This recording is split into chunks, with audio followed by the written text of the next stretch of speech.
உங்களுடைய தேவையை நீங்கள் பூர்த்தி பண்ணிட்டீங்களா? அதாவது உங்களுக்கு குழந்தைகள் இருந்தாங்கன்னா அவங்களோட படிப்புக்கு வந்து பணத்தை சேர்த்துட்டிங்களா? அப்புறம் நீங்கள் ரிட்டையர் ஆனால் உங்களுக்கு மாதம் எங்கேருந்து வருமானம் வரப்போகுது? இந்த ரெண்டுத்துக்குமான கேள்விக்கு ஓரளவுக்கு உங்களுக்கு பதில் தெரிஞ்சதுன்னா அப்போ தான் நீங்கள் வந்து வீடை பற்றி யோசிக்கணும். வீடு வாங்கணும், நான் கடன் வாங்க போனேன்னா உங்களுடைய சம்பாத்தியமும் ஏறினால உங்களுடைய ஸ்டேட்டஸும் ஓரளவுக்கு ஏறி இருக்கும். அப்போ நீங்கள் அதுக்கேற்ற மாதிரி நீங்கள் வந்து ஒரு பெரிய வீடை வாங்கணும்னு சொல்லி ஒரு பெரிய கடனில் போய் மாட்டிக்கிறதுக்கான வாய்ப்பு இருக்குது. இந்த 35வது வயசுலேருந்து 40வது வயசில் நீங்கள் கடன் ஏதாவது வாங்கிட்டீங்கன்னா அடுத்த 15 வருஷத்துக்கு நீங்கள் வந்து லோன் கட்டி முடிக்கும் போது நீங்கள் ஆல்மோஸ்ட் ரிட்டையர்மெண்ட் ஆகிருப்பீங்க. அப்போ உங்களுடைய குழந்தையோட படிப்போ இல்லை உங்களுடைய ரிட்டையர்மெண்ட்டுக்கோ தேவையான படத்தை நீங்கள் சேர்த்துருக்க மாட்டீங்க. கட்டுமானத்தின் வலிமை, கட்டிடங்களின் பாதுகாப்பு, ஸ்ரீ துர்கா டிஎம்டி கம்பிகள். நியூஸ் கஃபே நேயர்களுக்கு வணக்கம். உங்கள் சுந்தர், சிம்போனியா வெல்த்லேருந்து. இப்போ வந்து பார்த்தீங்கன்னா இப்போ ரீசெண்டாக வந்து நமக்கு இந்த சாம்பியன்ஸ் ட்ராஃபி அப்படின்னு ஒரு கிரிக்கெட் டோர்னமெண்ட் முடிஞ்சது. நம்ம எல்லாருக்கும் நல்லா தெரிஞ்ச விஷயம். அதில் ரொம்ப சந்தோஷமான விஷயம் என்னென்னா இந்தியா வந்து அந்த ட்ராஃபியை வின் பண்ணிச்சு. இது வந்து ஒரு 50 ஓவர் மேட்ச் டோர்னமெண்ட். இது இந்த சேனலில் எதுக்கு நம்ம கிரிக்கெட்டை பற்றி பேசுகிறோம் அப்படின்ற கேள்வி கூட வரலாம். இன்றைக்கி நான் பேச போகிற விஷயம் என்ன அப்படின்னு பார்த்தீங்கன்னா இந்த மிட் லைஃப் கிரைசிஸ்னு ஒன்று இருக்குது. அதாவது ஃபினான்ஷியலாக மிட் லைஃப் கிரைசிஸ் அப்படின்னா ஜென்ரலாக இந்த வந்து 35லேருந்து 45 வயசுக்குள்ளே வந்து பார்த்தீங்கன்னா ஜென்ரலாக நிறைய பேர் ஒரு ஃபினான்ஷியல் கிரைசிஸில் வந்து இருக்கிறதுக்கான வாய்ப்பு இருக்குது. ஆர் இப்போ தான் வந்து எனக்கு வந்து ஓகே இன்னும் ஒரு 10-15 வருஷத்தில் நான் ரிட்டையர் ஆக போகிறேன், இப்போ நான் என்ன பண்ணணும் அப்படின்ற ஒரு தேடல் வந்து வர ஆரம்பிக்கும். ஸோ அப்போது இந்த கிரிக்கெட் மேட்சுக்கும் இந்த மிட் லைஃப் கிரைசிஸ்க்கும் ஆக்சுவலாக வந்து ஒரு பெரிய சம்பந்தம் இருக்குது. அண்ட் நமக்கு ஈஸியாக புரியவும் கூட. இப்போ நம்ம ஒரு மேட்ச்னு எடுத்துப்போமே, ஒரு 50 ஓவர் மேட்ச்னு எடுத்துப்போமே. ஸோ இந்த மேட்ச்சில் வந்து பார்த்தீங்கன்னா சில நேரம் விக்கெட்லாம் போயிடுச்சுன்னா ஆக்சுவலாக மேட்ச் வந்து கொஞ்சம் ஸ்லோ டவுன் ஆகிடும். ஆனால் 35-40 ஓவருக்கு அப்புறமா கண்டிப்பாக நம்ம வந்து ரன் அடிச்சே ஆகணும். ஏன்னா ரன் அடிக்கலைன்னா கண்டிப்பாக அந்த மேட்சை நம்ம வந்து தோற்றுருவோன்ற சூழ்நிலையில் தான் இருக்கும். அதே மாதிரி தான் நம்மளுடைய ஏர்ன் பண்ண ஆரம்பித்தது ஒன்றே வந்து பார்த்தீங்கன்னா 20-22 வயசுலையோ இல்லை 25 வயசுலையோ நான் சம்பாதிக்க ஆரம்பித்தேன் அப்படின்னா அந்த டைமில் வந்து சேமிப்பை பற்றிலாம் பெருசாக எனக்கு வந்து யோசனை வராது. அப்படியே இருந்தாலும் நான் பெரிய அளவில் இன்வெஸ்ட்மெண்ட் பண்ண மாட்டேன். ஏன்னா ஒன்று என்னுடைய சம்பளமும் வந்து பார்த்திங்கன்னா ஜென்ரலாக ஒரு பேசிக் லெவலில் தான் இருக்கும். அது வந்து என்னுடைய செலவுகளுக்கே வந்து பெரிய அளவில் போயிருக்கும். அதுலேயும் நீங்கள் ஏதாவது சேமிச்சிருந்தீங்கன்னாலும் பெரிய அமௌண்ட்டை நீங்கள் சேர்த்துருக்க முடியாது. மேபி மாதம் ஒரு 5000 இல்லை 2000 இல்லை 10,000 அந்த மாதிரி தான் நீங்கள் வந்து சேமிப்பை ஆரம்பிச்சிருப்பீங்க. பட் நீங்கள் தொடங்கியிருந்தீங்கன்னா நல்ல விஷயம்தான்.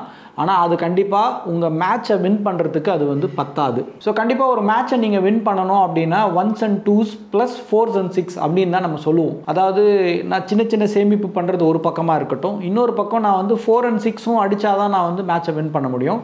அப்போ அந்த 4 and 6ன்றது வந்து பார்த்திங்கன்னா உங்களுடைய இன்வெஸ்ட்மெண்ட்டோட வேல்யூ வந்து ஓரளவுக்கு பெருசாக இருந்தால் தான் வந்து உங்களால் ஒரு பெரிய கார்பஸை க்ரியேட் பண்ண முடியும். ஸோ இந்த விஷயத்தை வந்து பார்த்திங்கன்னா 25 வயசில் இருக்கிறவங்களுக்கு சொன்னாலும் ஆக்சுவலாக வந்து பெரிய அளவில் அவங்களால புரிஞ்சிக்க முடியாது. ஏன்னா அவங்களுடைய ரிட்டையர்மெண்ட்டோ இல்லை அவங்களுடைய அந்த டைமில் அவங்களுக்கு கல்யாணம் கூட ஆகிருக்காது. ஸோ கல்யாணம் ஆகி அவங்களுக்கு குழந்தை பிறந்து அவங்களுடைய குழந்தை படிக்கிறது அப்புறம் வந்து கல்யாணத்தை பற்றிலாம் ஜென்ரலாக யோசிக்க மாட்டாங்க. அந்த டைமில் நேச்சுரலாக நான் வந்து என்னுடைய லைஃப் ஸ்டைலை எப்படி பெட்டர் பண்ணலாம் அப்படின்ற நோக்கத்தில் தான் நிறைய பேர் இருப்போம். அதில் எந்த தவறும் கிடையாது. ஆனால் ஒரு 35-40 வயசில் கண்டிப்பாக எல்லாருக்குமே வந்து பார்த்திங்கன்னா அந்த பொறி தட்டுன்னு சொல்லுவாங்க தெரியுமா, அந்த நேரத்தில் நம்ம யோசிப்போம் என்னடா நம்ம கொஞ்சம் வயசாகிட்டே வருது. ஏன்னா அந்த டைமில் உங்களுக்கு மோஸ்ட் லைக்லி கல்யாணம் ஆகி குழந்தை பிறந்திருக்கும். அந்த குழந்தைக்கு வந்து 10-12 வயசு கூட ஆயிருக்கலாம்.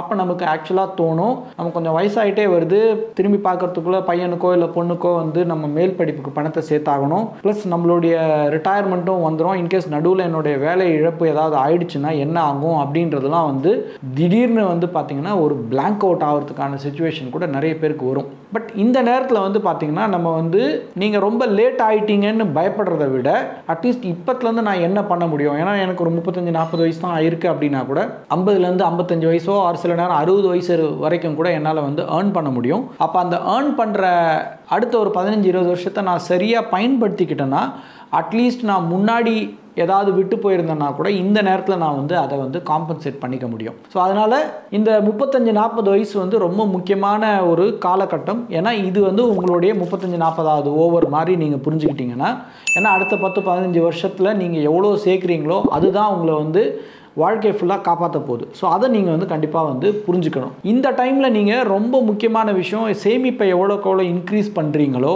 அதோட ரொம்ப முக்கியமான விஷயம் சில விஷயங்களை நீங்கள் கண்டிப்பாக தவிர்க்கணும். மெயினாக அந்த நேரத்தில் வந்து என்ன பண்ணுவாங்கன்னா, நிறைய பேர் இந்த கடன் வாங்க போவாங்க. ஏன்னா நான் வீடு வாங்கணும் அப்படின்ற ஆசை நிறைய பேருக்கு இருக்கும். அப்போ வீடு வாங்கணும் நான் கடன் வாங்க போனேன்னா உங்களுடைய சம்பாத்தியமும் ஏறினால உங்களுடைய ஸ்டேட்டஸும் ஓரளவுக்கு ஏறி இருக்கும். அப்போ நீங்கள் அதுக்கேற்ற மாதிரி நீங்கள் வந்து ஒரு பெரிய வீடை வாங்கணும்னு சொல்லி ஒரு பெரிய கடனில் போய் மாட்டிக்கிறதுக்கான வாய்ப்பு இருக்குது. ஸோ முதல்ல உங்களுடைய தேவையை நீங்கள் பூர்த்தி பண்ணிட்டீங்களா? அதாவது உங்களுக்கு குழந்தைகள் இருந்தாங்கன்னா அவங்களோட படிப்புக்கு வந்து பணத்தை சேர்த்துட்டீங்களா? அப்புறம் நீங்கள் ரிட்டையர் ஆனால் உங்களுக்கு மாதம் மாதம் எங்கேருந்து வருமானம் வரப்போகுது? இந்த ரெண்டுத்துக்குமான கேள்விக்கு ஓரளவுக்கு உங்களுக்கு பதில் தெரிஞ்சதுன்னா அப்போ தான் நீங்கள் வந்து வீடை பற்றி யோசிக்கணும். அப்போவும் நீங்கள் வந்து வீட்டை போய் கடனில் போய் வாங்கிட்டீங்கன்னா உங்களுடைய அந்த 35வது வயசுலேருந்து 40வது வயசில் நீங்கள் கடன் ஏதாவது வாங்கிட்டீங்கன்னா அடுத்த 15 வருஷத்துக்கு நீங்கள் வந்து லோன் கட்டி முடிக்கும் போது நீங்கள் ஆல்மோஸ்ட் ரிட்டையர்மெண்ட் ஆகிருப்பீங்க. அப்போ உங்களுடைய குழந்தையோட படிப்போ இல்லை உங்களுடைய ரிட்டையர்மெண்ட்டுக்கோ தேவையான படத்தை நீங்கள் சேர்த்துருக்க மாட்டீங்க. ஸோ அதனால் அந்த 35-40 வயசுக்கு எப்போவுமே கடன் வாங்காமல் இருக்கிறது நல்லது.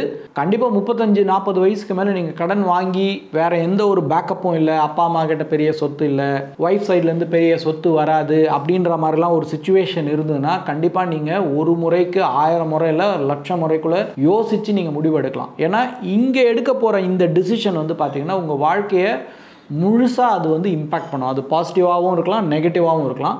ஸோ அதனால் இந்த 35-40 வயசை நீங்கள் ரொம்ப சென்சிபிளாக ஹேண்டில் பண்ணணும். முதல்ல உங்களுடைய வருமானத்தை பெருக்கிறதுக்கு என்ன வழி இருக்குது அப்படின்னு பார்க்கணும். ஸோ நீங்கள் வந்து ஒரு கம்பெனியில் வேலை செய்கிறீங்கன்னா அடுத்த லெவலுக்கு நீங்கள் வந்து ஒரு ப்ரொமோஷன் அடையணும் அப்படின்னா அதுக்கு உங்கள் ஸ்கில்லை எப்படி டெவலப் பண்ணிக்கலாம், ஏதாவது படிக்கணும்னா படிச்சுக்கலாம், இல்லை ஏதாவது ஒரு கோர்ஸ் ஜாயின் பண்ணணும்னா பண்ணலாம். அந்த மாதிரி ஏதாவது பண்ணி உங்கள் வருமானத்தை பெருக்கிறதுக்கு கண்டிப்பாக நீங்கள் வந்து ஒரு யோசனையை வந்து தேர்ந்தெடுக்கணும். அடுத்தது வந்து பார்த்தீங்கன்னா அந்த இன்க்ரீஸ் அந்த வருமானம் இருக்குது பார்த்தீங்களா, அதில் நீங்கள் வந்து எப்படி ஒரு பெரிய தொகையை வந்து சேர்க்க முடியும் அப்படின்றத பற்றி நீங்கள் யோசிக்கணும்.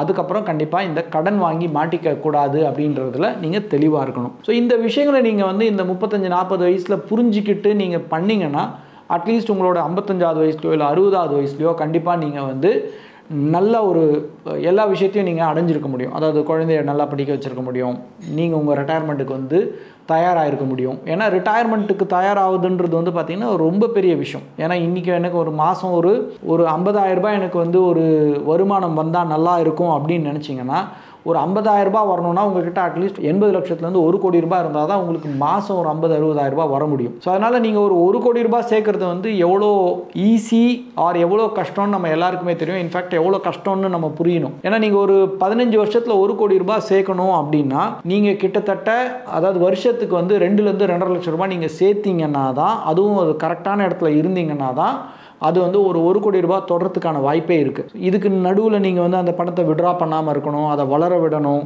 இந்த மாதிரி பல விஷயங்கள் இருக்குது. ஸோ அதனால் அந்த 35-40 வயசில் இருக்கிற நீங்கள் யாராவது இருந்தீங்கன்னா உங்களுக்கு தெரிஞ்சவங்க யாராவது இருந்தாங்கன்னா கண்டிப்பாக இந்த விஷயத்தை வந்து அவங்களுக்கு புரிய வைக்கணும். இந்த விஷயத்தை அந்த நேரத்தில் அவங்க புரிஞ்சிக்காமல் விட்டுட்டாங்க அப்படின்னா கண்டிப்பாக அவங்களுடைய எதிர்காலம் வந்து பிரகாசமாக இல்லாமல் இருக்கிறதுக்கான வாய்ப்புகள் ஜாஸ்தி. ஸோ அதனால் இந்த 35-40 வயசை நீங்கள் சரியாக கையாளணும்.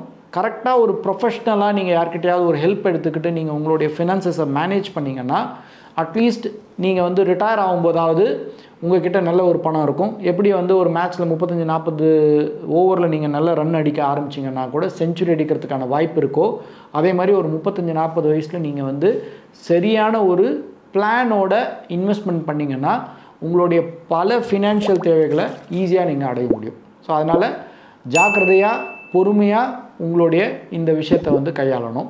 இந்த வீடியோவில் சொன்ன கருத்துக்கள் கண்டிப்பாக உங்களுக்கு பயனுள்ளதாக அமைஞ்சிருக்கோன்னு நம்புகிறேன். உங்களுக்கு மியூச்சுவல் ஃபண்ட் சார்ந்தோ இல்லை இன்வெஸ்ட்மெண்ட் சார்ந்தோ ஏதாவது கேள்விகள் இருந்தாலும் நீங்கள் உங்கள் கமெண்ட் செக்ஷனில் தெரிவிக்கலாம். இந்த வீடியோவை பார்த்ததுக்கு மிக்க நன்றி. இந்த வீடியோ உங்களுக்கு பிடிச்சிருந்தா லைக் பண்ணுங்க, ஷேர் பண்ணுங்க, கமெண்ட் பண்ணுங்க, மறக்காம பெல் பட்டனை கிளிக் பண்ணிட்டு சப்ஸ்கிரைப் பண்ணிடுங்க.